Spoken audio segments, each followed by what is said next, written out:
Cohen, Scottcohen, creator of the Life Cube project. I'm leaving today. It's been a long journey. I thought somewhere in between Saturday night when we burned and now I would have a lot of time to think about what I'd have to say, but I'm gonna wing it because I'm exhausted. I am truly exhausted. And I have gone through just about every emotion one can over the last few months. This was a year planning. It took a lot of people. And I have more joy in my heart than I can ever imagine, ever express.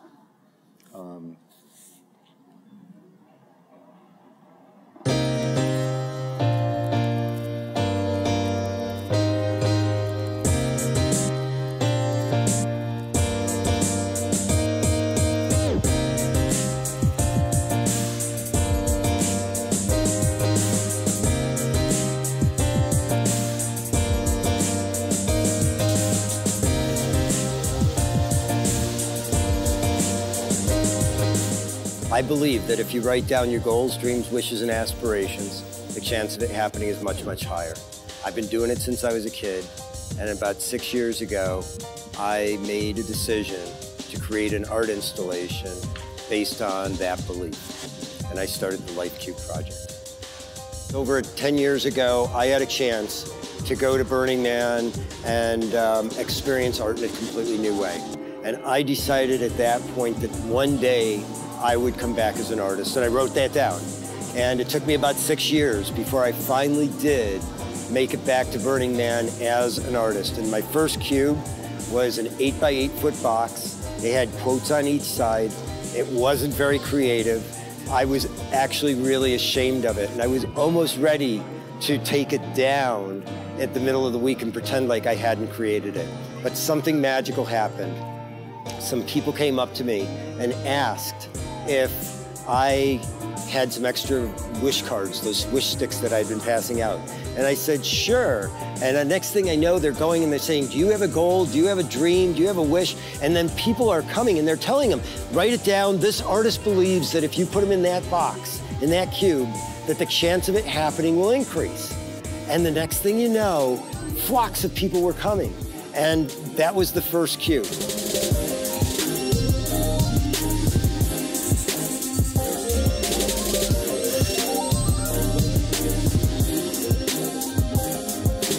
I wrote down, as the night wore on, I wrote my last wish stick, and my wish was to take and bring the Life Cube from the Burning Man Festival to a city or museum around the world.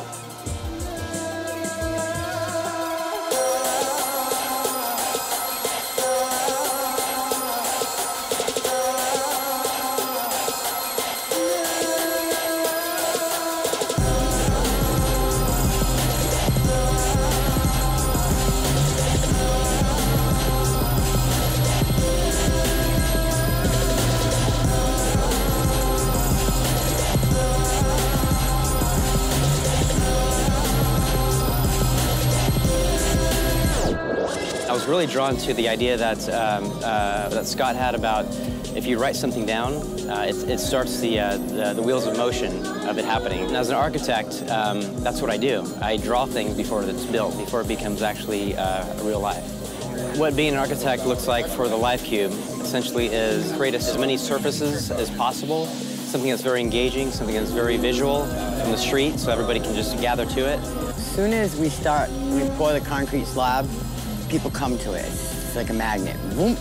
And so we want them to be there because their energy is what drives this thing.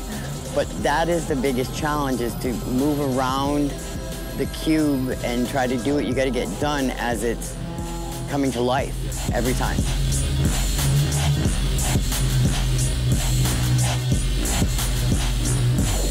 I've always learned to actually have buildings withstand fire and take as long a time as it can for it to fall for people to get out. This project, we had to do just the opposite. We had to have it actually catch fire and fall safely. I think life kind of boring for me unless I'm building something, like whether it's metal or wood or just painting or just random stuff in the sand. I don't know. Yeah, it keeps me grounded. Art. We like to get involved with artists that want to build something big. This is our probably third project together. I really grabbed onto the project, got the blueprints, figured out the materials and ordered materials and equipment. So that was my real big part of the project was organizing the front end, which I was really kind of nervous in the beginning because we're like, where are the people at? And all of a sudden they just started coming. And like, what can I do? And volunteers are wonderful because they just, they do not want to stand around. We've been married over 16 years. You know, we're always together. It's one of those things. I cooked food and I cleaned playa, dust off lights and did all that kind of behind the scenes stuff. And then Jay took the day-to-day. It was a collaboration of a bunch of friends. We just all came together to help this community project along. And we all brought different aspects of it together to make it all work. The message is very clear. It's about community. You know, we sat here so many times, we're like, man, why don't we just hire a framing crew? It'd be like done in 3 days, get a paint contractor out here, and he'd just go, listen, it's about community, about bringing people together to work together to build something fantastic. Do you know how many volunteers there were? Oh, shoot, probably 50 total? Yes, yeah, off 50, and on. Yeah, celebrity sighting. Celebrity sighting. Well, I'm not the celebrity. These guys are rock stars. So much love. This would not be possible if it wasn't for angels like these that fall from the sky and help create all of this. It is the most amazing thing. Thank you. Thank you, guys. You go ahead. It's all about you. Yeah, see? It's all about us. He said it. He said it's all about us. From the beginning, we create an installation, we create an environment, we create a happening where creativity explodes. I speak to thousands of kids and we give them canvas panels and they can write and draw anything they want. It's their space in the universe. And we create a mosaic of the community on one side of the cube. I am the curator for that wall of tapestries right there. I think there are about 5,000 of them up there at the moment. I knew that it would push and challenge me to rise to the occasion of being the voice of 13,000 children all throughout Las Vegas. I'm up in a lift. That lift right there, I call her the Blue Dragon. I'm up in that lift like, I don't know, sometimes 16 hours a day and channeling children, and I'm an empath, so I'm sensing it. I will cry with them, I will laugh with them, I get in bad moods with them. I feel genuinely transformed by the voices of these children. And I feel like they're echoing and amplifying what is the inherent best in us.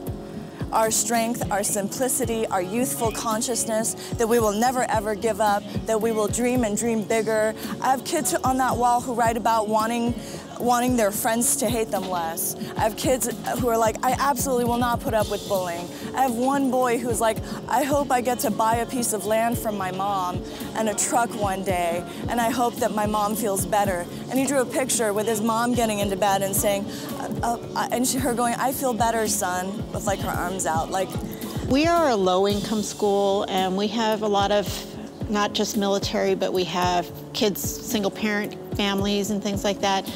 And a lot of times these kids don't get that opportunity to dream big and to, you know, wish for things for the future and stuff. And I wanted to bring that here because I thought we need that. We had Scott at an assembly, and it was like you could hear a pin drop in there. Those kids were so enthralled with his story. So. And I'm talking to community groups about the project.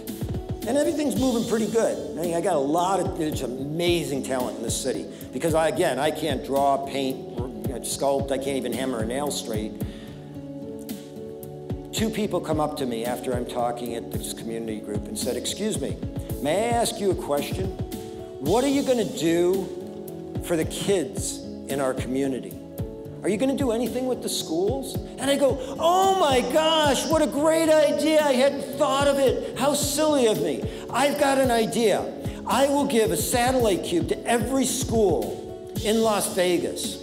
and I'll talk to every school that wants me to come and talk about this project, and we'll give every student a canvas, and we'll give everybody a wish stick, and it will involve the whole school system. And they're going, really? And I'm going, yeah. And they're going, wow. And I'm going, yeah, baby, this is so cool. This is gonna be amazing. We're gonna take it to the moon. And then my wife, Madeline, she heard about this.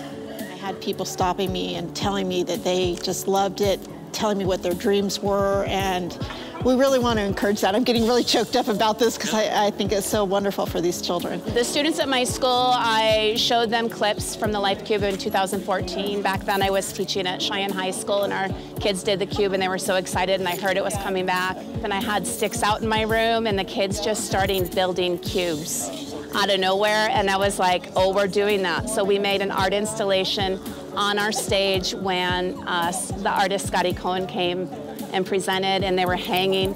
They're the little cubes that are hanging all over. They asked if they could be part of it, and the kids were so excited that it was part of them that gets to be here and be seen.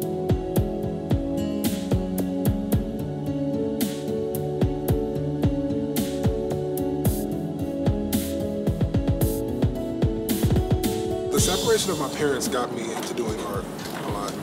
It was a really hard time for me. I was around the age of 8 at that time. So I just started doing art to escape, you know, a little bit of the anger and sadness. My 9th grade year, my teacher, Ms. Sifanelli, told me about the Life Cube. And now, you know, 2 years later, I'm back and doing something bigger than I did last time. So this is huge. This is huge. I mean, it's a whole wall. You know, I wasn't expecting this. Scott he saw me, you know, painting on a little satellite cube, and he was like, what are you doing? I'm like, yeah, right. Painting. That's what you guys told me to do. I know. And I was like, no, I'm over here and come paint on a wall. It's part of a thing. And I was like, whoa, this is crazy. I was really unprepared, but it was amazing, you know. Like, I don't think he understands what he did for me just by telling me to come paint on a wall. Like, almost exploded. It was like the most amazing feeling ever. You went to a museum or a gallery and you stood back and you saw the art, but you didn't touch it. You saw a sculpture, but you wouldn't climb on it. There were always signs, do not climb. And it was so tempting. And when I finally decided what I wanted to do, I wanted to create something that people could write and draw on, that they could climb on it, that they could interact with it, that it wasn't something that was built so that you could come and see it. It was come and see it and put your mark on it. Come and see it, and you contribute your talent. And that's the exciting part. And the more that people do that, the more special this becomes. We have over 45 local artists that have all participated in this cube by painting murals all over the place.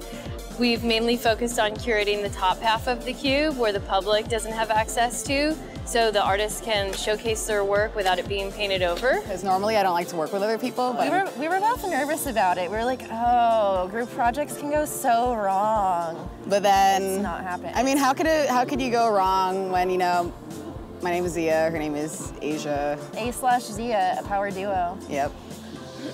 Every single night that I've been here, it's just been nothing but good vibes. And I like to avoid the downtown like the plague sometimes. Just being here every night, wanting to be downtown and wanting to fight the traffic, wanting to deal with the parking situation and drunk people and all the weird vibes. It's been really awesome. It's almost like it's created its own force field around, you know what I mean? Where only lovers of life, lovers of love, lovers of creation or whatever, you know what I mean, are attracted to, you know?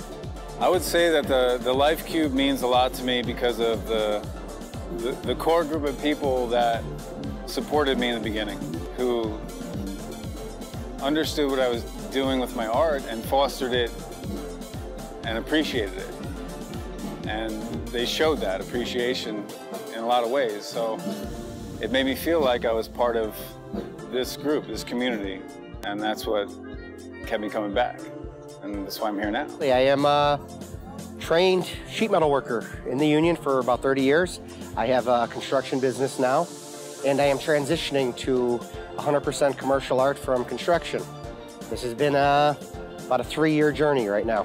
When I first started to get serious about art and coming down to the Arts District, that was about 2 years ago. And through the Burning Man community in Vegas, I found out about the Life Cube and volunteered. I know that fire has something to do with creative elements and all of that woo-woo stuff. A lot of it's very cool. I don't understand a lot of it. Scott and all of us really like to get people to think about what they want and write it down and go for it. And by doing so, writing it down really helps make it happen. The reason we burn it is kind of the same reason we put candles on a birthday cake. You make your wish and then you blow out your candles, and that's kind of what we do here. We have you put your candles in and we light it on fire and we all watch it go out and up into the universe together. I am somewhere way outside of this boundary of this universe. I'm on the fringe of exhaustion, but I am exhilarated. I am feeling like the luckiest guy in the world.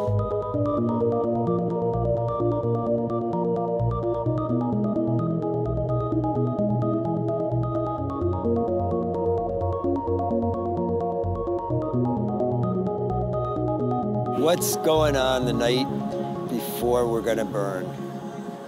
Well, my wife is here. She's running around like crazy trying to manage the chaos that I've created. My daughter's on her way. That's fresh meat to come into this chaos.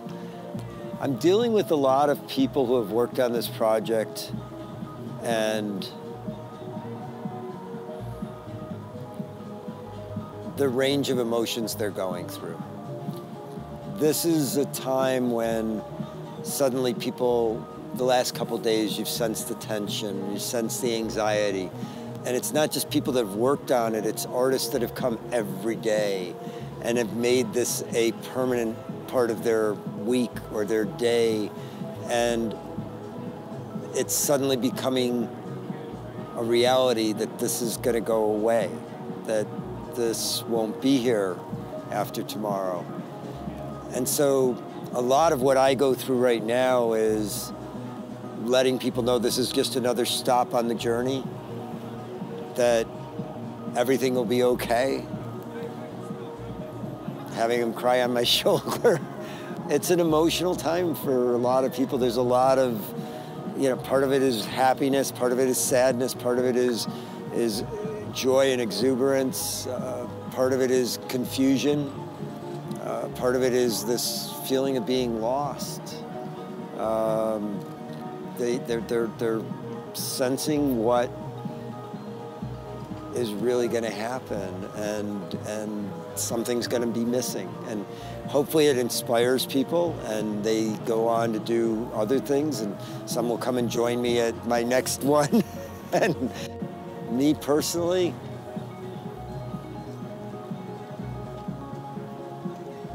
I'm excited and I'm exhausted at the same time. I mean, it's a surreal environment I'm living in. I never could have imagined getting here in the first place. I don't know how I got here in the first place.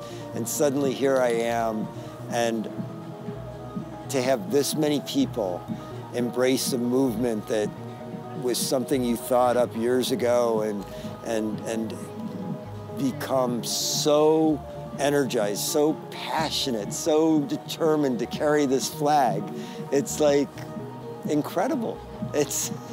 I'm just lucky. Cube number 1 was so bad. I didn't think that I was ever going to build another. I never even thought that me as an artist would be a possibility. I mean, I'm incredibly lucky to have so many people that seem to want to join this movement, that seem to want to be a part of what was in my head and have taken ownership. They've embraced this as their own. They've got passion. They've got energy.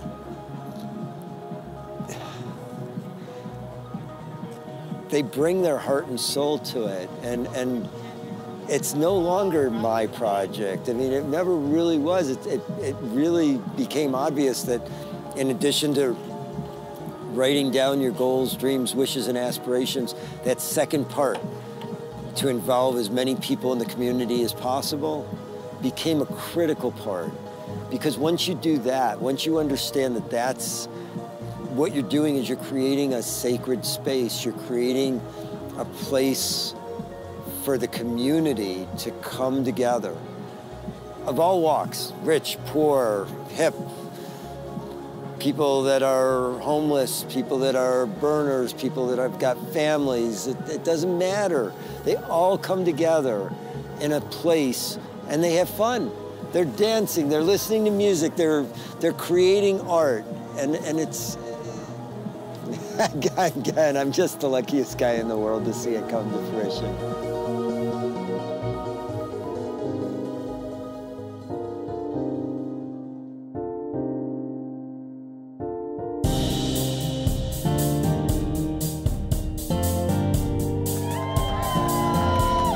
Feeling good, we're feeling the vibes. That's because you guys are here celebrating history. I want to thank Scott Cohen, all the volunteers that make this happen.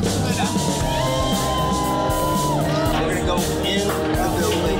You're going to be able to stage out anything and any nooks and crannies you want, okay? I invited people from the community who have tradition of wanting to cleanse negative energy from a space. And so he came and he led a sacred ceremony.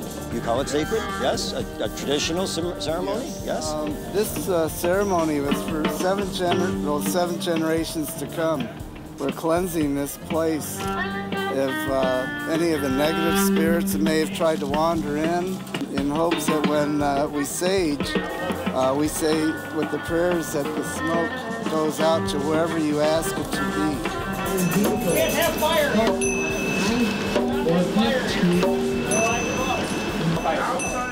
So the goal was to try and go in before the pyro would be placed. And because of a slight delay, they started laying the pyro on the second level of the installation and then the third level, the roof part. Once we started coming up with our sage bowls, smoke, the people laying explosives were not very happy. So there was a little bit of conflict. We resolved it by accepting the fact that we weren't going to be able to stay up there. I was telling Scott that one of the things that I've learned, that I've been taught, is that when we light the sage, the smoke goes anywhere that you ask it to. Your prayers carry it along, no matter where it is. So our prayers are in every fiber here. They're protecting those that are doing that work for us for tonight. They're protecting everyone all around our beautiful city. You know, and this ceremony is just one part of all the ceremonies being done at this exact time. So what are you guys doing down here? Going to see shit bird.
It's a vessel to bring community together in a common, for a common reason, to just dream big, chase your goals. Things in today's world are kind of crazy, and it gives you hope. It's a positive thing. It's a really powerful, powerful project. It's a powerful manifestation of what you want, and I really believe in it. As somebody that pays attention to that stuff, I'm pretty careful about what I want. I wish for me and my family to have a happy life and one day become a basketball player or a writer. I'm very happy with what I painted, and I'm proud of it. I haven't done this, so this is a new experience for me. But I also understand Saturday it's gone, and I'm okay with that. I really am. It's maybe a lesson in letting go. I think that, you know, we are having a return to innocence, a return to wholesomeness. And I think that's why something as simple as a cube can be so transformative, because it's not a box, it's a cube. And a cube has expansiveness to it. It's a geometry in time and space. It's not necessarily a physical entity. Almost everybody that comes here has never held a brush, has never painted, has never expressed, has never been creative in a way that they're allowed to be creative here, that it's fostered. It's exactly what this is supposed to be. You just don't instantly have community.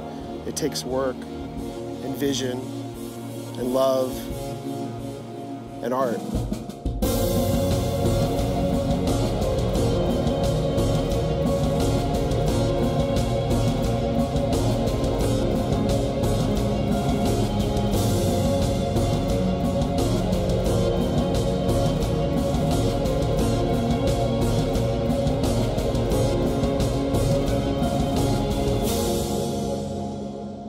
Forever gratitude, forever happy. You can live through this stuff once in your life and be really, you can be the luckiest man in the world. I've done it a couple of times, and why people keep doing this with me, I'm not sure, but it's, there are so many people, and this is such a strong community. And I'm just lucky to have been a part of it. I really, in a period of less than 3 months, this time, I felt so a part of this community, and can't thank them enough for letting me come, as Jerry says, build a box in the middle of a parking lot. But Tyler Williams took a risk. He's the one that said, come back. And along the way, he sat me down and he said, look, this isn't about a sponsorship or Zappos getting recognition for the financial support that they're doing.